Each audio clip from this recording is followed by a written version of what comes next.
મામલે વધુ વિગતે વાત કરવા જોડાઈ રહ્યા છે ટીવી9 પોલિટિકલ એડિટર કિંજલ, આખરે જામનગરની અંદર જે ડ્રોન દેખાયો પાકિસ્તાનનું, આખરે શું તેની ગતિવિધિઓ રહી હતી અને કઈ રીતે તેને નાકામ કરાયું? દેખો, સૌથી જે સ્ટ્રોંગ પાસું ભારતનું છે, જે ભારતીય સેનાનું છે, તે જે એર વિજિલન્સ છે તે ખૂબ જ સ્ટ્રોંગ જોવા મળી રહ્યું છે વાયુસેનાનું, અને એના કારણે કોઈ પણ જે ડ્રોન છે તે ભારતના કોઈ પણ ખૂણામાં ક્ષતિ પહોંચાડવામાં અત્યાર સુધી સફળ થયું નથી. વાત જો જામનગરની કરવામાં આવે તો આજે સવારે 4 વાગે એક જે ડ્રોન છે તે જોવા મળ્યું હતું જામનગરની ઉપરની સાઈડ, જે આખું ડ્રોન જોવા મળ્યું હતું અને તેને તોડી પાડવામાં આવ્યું છે. અને સાવચેતીના પગલા રૂપે જામનગરમાં સવારે 4 વાગે બ્લેકઆઉટ છે એ તાત્કાલિક ધોરણે કરવામાં આવ્યો હતો. જામનગરમાં 4 વાગે અંધારપટ હતો, છવાઈ ગયો હતો, અને આ જે ડ્રોન છે તે તોડવામાં આવ્યું છે. એટલે આનો સ્પષ્ટ મતલબ એ પણ છે જયેશ કે પાકિસ્તાન તરફથી હજુ પણ ભારતના અલગ અલગ રાજ્યોમાં નુકસાન કરવાની જે ફિતરત છે તે ચાલુ છે. ત્યાં સુધી ભલે ભારતીય સેના દ્વારા તેમના એક પણ ઈરાદાને સફળ થવા દેવામાં નથી આવ્યા, પરંતુ પાકિસ્તાન તરફથી જે કાર્યવાહી છે તે સતત ચાલી રહ્યો છે. બિલકુલ કિંજલ, જોડાયેલા રહેજો. મહત્વપૂર્ણ અપડેટ આપી દઈએ આપને કે એક બાદ એક ડ્રોન દ્વારા પાકિસ્તાન હુમલા કરતું રહ્યું, પરંતુ જુઓ તો ખરા કે આખરે પાકિસ્તાને 50થી વધુ ડ્રોન હુમલા કર્યા, પરંતુ એક પણ તે સફળતાને પામી નથી શક્યા. અને તેનું સૌથી મોટું કારણ છે ભારતની ડિફેન્સ સિસ્ટમ. તમામ ડ્રોનને ન્યુટ્રલાઇઝ કરી દેવાયા છે. એટલું જ નહીં, જે ટાર્ગેટ સાથે પાકિસ્તાન આગળ વધી રહ્યું છે તે એક પણ ટાર્ગેટમાં સક્સેસ નથી થયું. અને કિંજલ, આખરે આ બાબતને લઈને એક સૌથી મહત્વની બાબત એ છે, પાકિસ્તાન કોઈ પણ પ્રકારની રણનીતિ વિના ફક્ત રઘવાયું બનીને હુમલા કરી રહી છે. તેની પાસે ન કોઈ રણનીતિ છે, અને તેને લઈને આખરે આ તમામ બાબતો જે છે તેમાં તે નાકામ થયું છે. પરંતુ આ તમામને લઈને હાલ ગુજરાતમાં પણ સતર્કતાના રૂપે અત્યારે સીએમની બેઠક ચાલી રહી છે. કિંજલ, સીએમ ભૂપેન્દ્ર પટેલ રાજ્યની વર્તમાન સ્થિતિને લઈને સમીક્ષા બેઠક કરી રહ્યા છે. કોણ કોણ ઉપસ્થિત છે, કયા કયા મહત્વપૂર્ણ મુદ્દે ચર્ચા? બિલકુલ, જો પાકિસ્તાન જે કરી રહ્યું છે તે સ્ટ્રેટેજી વગર કરી રહ્યું છે, તેની સાથે જે સાધનો છે તે અપૂરતા છે, અથવા તો કહી શકાય કે ક્યાંક ને ક્યાંક બદલો લેવાની ભાવના સાથે કરી રહ્યું છે. જ્યારે ભારત જે કરી રહ્યું છે તે જવાબ આપવાની વાત સાથે ભારત છે તે કરી રહ્યું છે. ભારત હંમેશા શાંતિ ઈચ્છે છે, પરંતુ સતર્કતા પણ એટલી જરૂરી છે, કેમ કે દેશ અને દુનિયા પાકિસ્તાનને જાણે છે. ત્યારે ગુજરાતની જો વાત કરવામાં આવે તો ગુજરાતમાં ગઈકાલે પણ જે તમામ કલેક્ટર સાથે અને તેની સાથે જે પોલીસ તંત્ર સાથે બેઠક હતી તે મોડી રાત્રે 1 વાગ્યા સુધી સ્ટેટ ઓપરેશન સેન્ટરમાં ચાલી હતી. રાજ્ય ગૃહપ્રધાન હર્ષ સંઘવી તેમજ આઈએસ અધિકારી જયંતિ રવિની અધ્યક્ષતામાં બેઠક હતી તે થઈ હતી. તેની સાથે જ શું પગલાં સ્થાનિકમાં લેવા તેની પણ ચર્ચા થઈ હતી. આજની જો વાત કરવામાં આવે તો આજે ખુદ મુખ્યપ્રધાન 10 વાગ્યા બાદ સ્ટેટ ઇમરજન્સી ઓપરેશન સેન્ટરમાં આવવાના છે, અને સમગ્ર રાજ્યમાં તમામ જે જિલ્લા છે તેની વર્તમાન પરિસ્થિતિ શું છે, ખાસ કરીને જે સરહદી જિલ્લાઓ છે તેની સાથે જ દરિયાઈ પટ્ટાવાળા જે જિલ્લાઓ છે, બોર્ડર એરિયા છે, અને સ્થાનિક જે સુરક્ષા છે અને તેની સાથે વ્યવસ્થા છે, પેનિક પણ ન થાય પરંતુ સતર્કતા પણ રહે,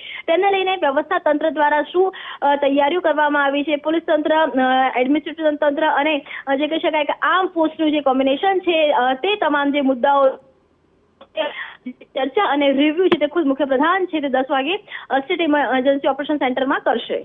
બિલકુલ કિંજલ, ઓવરઓલ જોઈએ તો આખરે ગુજરાતમાં સતર્કતાને લઈને ઘણા જ પગલાં લેવાયા છે. ખાસ કરીને 18 જિલ્લામાં એલર્ટ છે.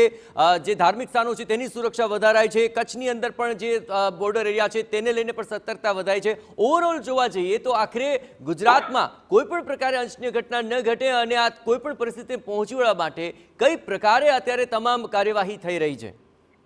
જી બિલકુલ, દેખો, 3 ભાગમાં કાર્યવાહી છે તે થઈ રહી છે. પહેલી વાત તો એ કે જે મેડિકલ સર્વિસ છે કે ઇમરજન્સી સર્વિસ છે તે સર્વિસને લઈ અને તમામ જે સરકારી કર્મચારીથી લઈને ઉચ્ચ અધિકારીઓ છે તેમની રજાઓ છે તે રદ કરવામાં આવી છે. તમામને સ્ટેન્ડ બાય રહેવાનું કહેવામાં આવ્યું છે.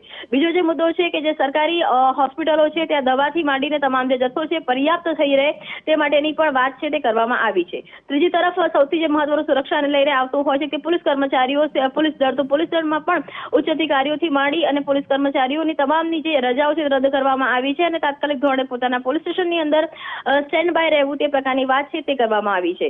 લોકોની સુરક્ષાની વાત કરવામાં આવે તો જે સરહદી જિલ્લાઓ છે, ખાસ કરીને કચ્છથી લઈ અને પાટણ અને વચ્ચે જે સુઈગામ બોર્ડર છે તે લાગી રહી છે, તેમજ સૌથી નજીકના ગામડાઓ છે કે જ્યાં કદાચ પાકિસ્તાન પોતાની જે હરકતો છે તેના પ્રમાણે જે ડ્રોન અથવા તો નુકસાન કરી શકે તો તે જગ્યાઓ પરથી પણ જે ગામડાના લોકો છે તેમને ખૂબ જ સિફતતાપૂર્વક અન્ય જગ્યા ઉપર જે શિફ્ટ છે તે કરવામાં આવી રહ્યા છે. હાલાકી આજે સમગ્ર માહિતી છે તે સતર્કતા અને સલામતીની હોવાથી સંપૂર્ણ રીતે આપવામાં નથી આવતી, પરંતુ લોકોના જીવને કોઈ નુકસાન ન થાય તેની માટે કેટલીક જગ્યા પર એવિક્યુશન છે તે પણ કરાવવામાં આવી રહ્યું છે. તેની સાથે જ જિલ્લા પ્રશાસન અધિકારીઓ અને તમામ જે ડિઝાસ્ટર મેનેજમેન્ટ સાથેની જે સંસ્થાઓ છે તેમને સ્ટેન્ડ બાય કરવામાં આવ્યા છે. જ્યારે પણ આ પ્રકારની પરિસ્થિતિ હોય છે તો સ્વાભાવિક છે કે બોર્ડર ઉપર અથવા તો અલગ જગ્યા ઉપર જે સેના છે પોતાનું કામ તો કરી જ રહી હોય છે, પરંતુ બોર્ડરની અંદર એટલે કે રાજ્યની અંદર લોકો સલામત રહે તેની માટે જે પોલીસ છે, એનડીઆરએફ છે, એસડીઆરએફ છે, આ જે તમામ ટીમો છે તેને તૈયાર કરવામાં આવી છે. તેની સાથે જે ફાયર અને જે સેફટીના સાધનો છે તે ખૂબ જ જે સક્ષમ રહે અને જો તાત્કાલિક ધોરણે કોઈ પણ ઘટના થાય તો જે ફાયરની ટીમ, એનડીઆરએફ, એસડીઆરએફની ટીમ સફળતાથી પહોંચી શકે, સાધનોમાં કોઈ પણ કચાશ ન રહે તે માટેની પણ જે સૂચનાઓ છે તે આપી દેવામાં આવી છે. અને આ જ તમામ મુદ્દાઓનું રિવ્યુ કે જે સૂચનાઓ આપવામાં આવી હતી તેમાં અત્યાર સુધી કેવી પરિસ્થિતિ રહી છે, કેવા પ્રકારે જે તંત્ર છે તે કામ કરી રહ્યું છે તેને લઈને રિવ્યુ ખુદ મુખ્યપ્રધાન છે તે આજે કરવાના છે. બિલકુલ કિંજલ, તમામ ગતિવિધિઓ પર આપ નજર રાખતા રહેજો. તો કિંજલ જણાવી રહ્યા તે પ્રમાણે ગુજરાત સંપૂર્ણ રીતે સતર્ક છે. ખાસ કરીને બોર્ડર એરિયા ઉપર કોઈ પણ પ્રકારની ગતિવિધિઓને ખાડી શકાય તે માટેના પૂરતા પ્રયત્નો થઈ રહ્યા છે. અને ખાસ કરીને પાકિસ્તાન સાથેની બોર્ડર એરિયામાં જમ્મુ હોય કે પછી પીઓકેમાં બાગ વિસ્તાર હોય, રાજૌરી, રામગઢ, આ તમામ વિસ્તારોની અંદર અત્યારે ત્યાં તમામ રીતે જોવા જઈએ તો અત્યારે સતર્કતાના ભાગરૂપે ડિફેન્સ સિસ્ટમ સક્રિય કરી દેવામાં આવી છે.